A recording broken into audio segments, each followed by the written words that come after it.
What can you tell us about the award you're receiving here? Well, very little, as a matter of fact. This is the second Mammoth Lakes Festival, and this is apparently the first time they've given out this award. So I was sort of cagily asking them what it looked like and sort of how heavy it was and whether or not I could take it on the plane. But they were very cagey about it. So I won't know until I get it. But it's the first one they've given, and so it's quite an honor. This being second, year only, have you seen any films here? I mean, it's just started, so. Well, I just got here yesterday, and I saw the last night's documentary, and was surprised at how good the projection was. This is the whole problem with film festivals over the years has been that usually everything was in 35 millimeter, and now the 35 millimeter has sort of passed away. There are fewer and fewer festivals that can actually run films in 35, which kind of limits the number of pictures you can get. But if you have a Blu-ray player as good as the one that they saw last night, you can make a presentation that's every bit as good as your neighborhood theater. Excellent. Then, with this festival focusing on independent filmmaking, more human stories, what is independent filmmaking nowadays, in your opinion? Well, it's changed, of course, as the business has changed. When I started, I actually started in independent films. I worked for Roger Corman, who was making exploitation films for the drive-ins, but they were very low budget, and they were not made by the studios, and they didn't have the same strictures, and there was a lot more freedom and a lot less money.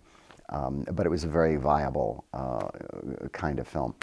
As the business has changed and the focus has moved to home video, and the idea of people watching things in their own homes, theatrical distribution for independent films has become much more problematic. And even though there's now a huge divide between the studio picture, which is usually very expensive, and the independent film, which is usually very low budget, there was a big middle ground that sort of disappeared now and sort of gone to HBO and things like that. So there's quite a dichotomy between the kinds of movies that people are offered. And the theater owners, of course, would like to sell more popcorn, and they would like to get the big blockbuster movies that are going to get huge audiences in to buy their snack bar stuff. And so the independent films tend to be shunted to the smaller theaters if they get theatrical distribution at all.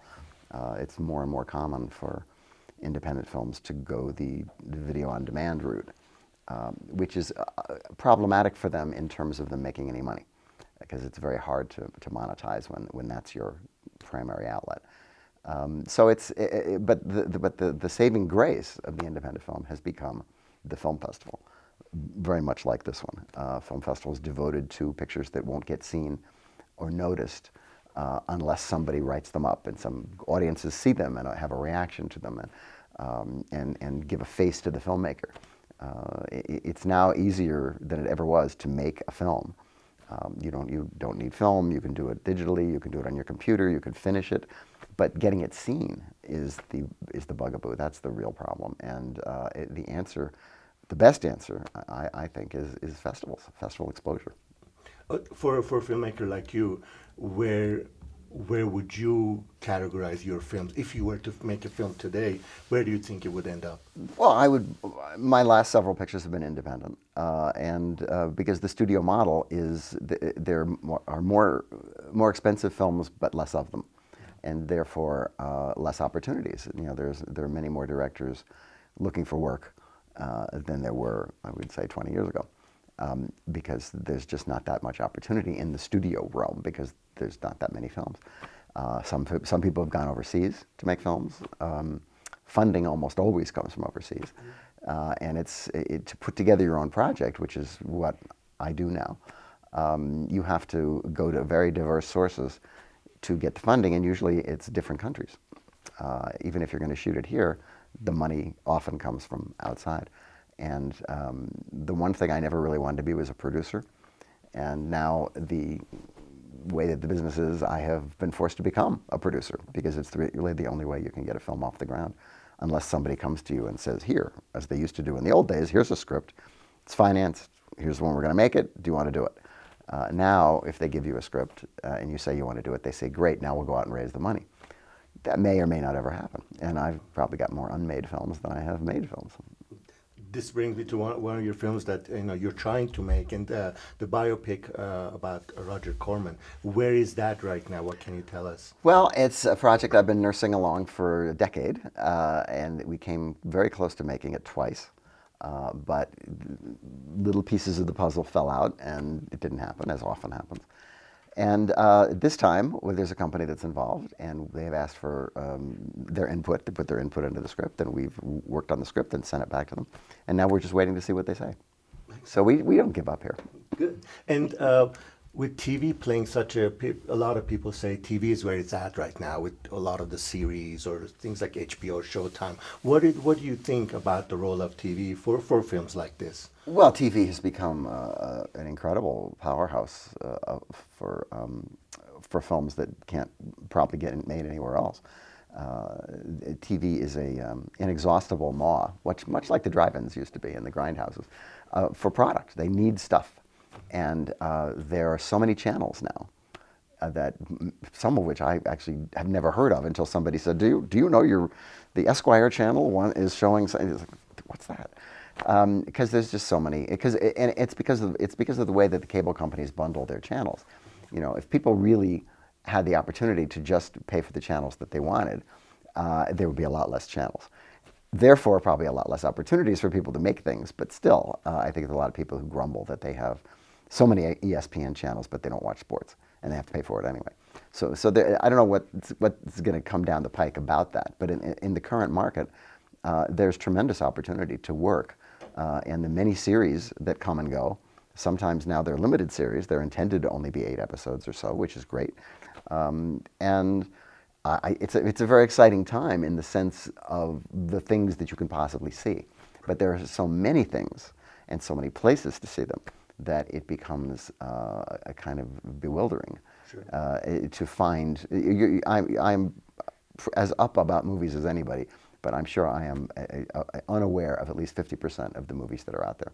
I find myself theatrically going more to independent movies than going to the studio movies. The superhero movies, I'm old enough to have seen the beginnings of superhero movies when they cost $1.98. Now that they cost, many, many millions and run for 2.5 hours, it's just difficult to come up with anything new. It's all about special effects and spectacle and destroying cities and blowing things up and all that. And, which is, it may just be because I've been doing this for so long, but I've seen it.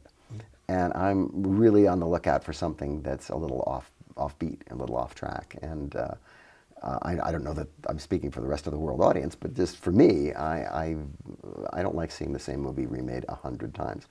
And that's what I keep thinking we're getting with the DC universe and the Marvel universe. And these are comic book characters that I grew up with.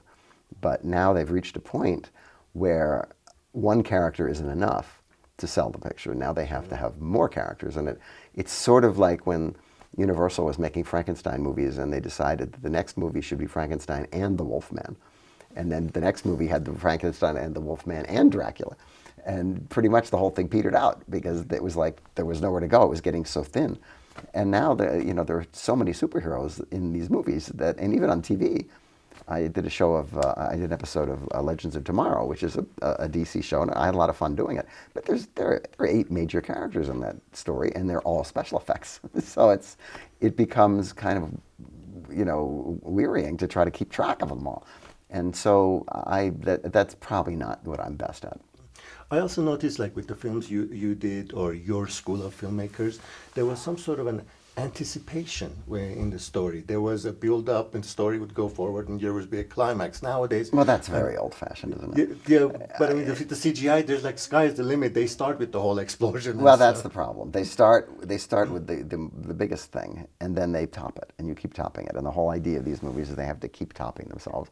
And whereas movies used to have one ending, now they have to have several endings, each one bigger than the one before. There has to be, people flying, fighting with each other on a girder, hanging from a helicopter while there's a city burning below and a planet that's going to blow up.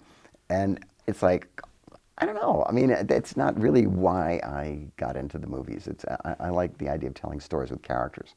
And a lot of these movies are really just a lot of spectacle, and it's because we've become so good at spectacle. I mean, the stuff anything you can imagine, you can do. You can, if you got the money, you can put it up on screen. But that doesn't necessarily mean that it's in itself very rewarding. Another thing is the way you pair up your actors in your films. How much power did you have in the beginning of getting the actors you wanted, and how much of that is out of the director's hands nowadays? Well, you know, we're talking the late 70s when I was starting, and the general idea was that you would hire actors who had a, quote, TV queue, meaning that when they sold the movie to TV, those names would be well known enough to the TV audience that they could, you know, sell it to the network. But we were talking about generally pretty good actors here, so it was never a problem that you had somebody who was just wrong for the part. And then as you know, as I went on making bigger pictures, you know, the director is part of the casting process, and I haven't made very many vehicles where they say, well, we're gonna make a movie starring this guy. You know, even The Burbs, which is a Tom Hanks vehicle, the script preceded the hiring of the star. Casting is really a very important part of making a movie. I mean, if you cast the movie correctly, you don't have to do a lot of directing. If you cast the movie incorrectly, you have to do a lot of makeup work. You have to try to make something work that isn't working. And I've luckily not been in that situation. Innerspace is going to be showing here 30 years after. What I saw it 30 years ago, so if that makes you feel better. What do you remember from making the film? Any anecdotes, any interesting? Innerspace was a labor of love for me because it was, when it was originally presented to me, it was not a comedy. It was a straight spy movie. And I had just made Gremlins, and I just didn't think it worked. I thought it was too silly to be a straight spy movie. And so I went off and did something else. And when they came back to me, the movie had now gestated into being a comedy with the concept, what would happen if you shrunk Dean Martin down and injected him into Jerry Lewis? And that was something I could understand. And so the making of the movie was, you know, it was made for Amblin, which is was a company that let you alone, a filmmaker-friendly company. And we got all the actors that we wanted, and the cast was so much fun that going to work every day was a joy. And usually that means you make a bad movie. I mean, that's the scuttlebutt in town is if you have a really terrible time, it's going to be a great movie. If you have a really good time, it's not going to be any good. Well, we had a good time, and it was a good movie. It wasn't a particularly successful movie at the box office for various reasons, including the title. But it was one of those movies that was resurrected by home video. It became a tremendous favorite among home video viewers, and to the point where it's got a big following, and people assume that it must have been a big movie theatrically because everybody knows it. But that wasn't the case, and it's true of a lot of movies that are very well thought of today, that when on their first go-arounds, they were not necessarily appreciated.